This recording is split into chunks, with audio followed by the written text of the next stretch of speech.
কি হয়েছে অনামিকার? চোখের তলায় কালি, মুখ ভার। অভিনেত্রী অনামিকা চক্রবর্তীকে এর আগে ভিডিওয়ে এই অবস্থায় কেউ দেখেননি। হঠাৎ কি হলো অভিনেত্রীর? অনামিকার মন খারাপ কেন?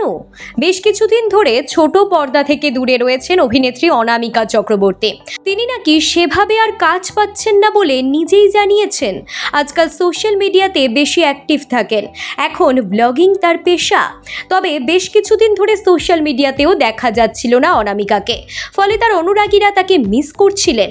এবার সোশ্যাল মিডিয়া থেকে দূরে থাকার কারণ জানালেন অভিনেত্রী নিজেই। কেন তিনি সমাজ মাধ্যমের পাতা থেকে দূরে, একটি ভিডিওর মাধ্যমে খোলসা করলেন অভিনেত্রী। অনামিকার আদরের পোষ্যকে সবাই দেখেছেন ফেসবুকে, ইউটিউবে। তার পোষ্যের খুবই শরীর খারাপ, যার ফলে তাকে খুবই প্রতিকূল পরিস্থিতির সম্মুখীন হতে হচ্ছে। ভিডিওয়ে প্রায় কেঁদে ফেললেন ছোট পর্দার অভিনেত্রী। পোষ্যর শরীর খারাপ নিয়েই চিন্তিত তিনি। চিকিৎসা সংক্রান্ত কোনো ত্রুটি হয়েছে বলেই জানিয়েছেন অভিনেত্রী। পাশাপাশি সকলকে সতর্কও করেছেন।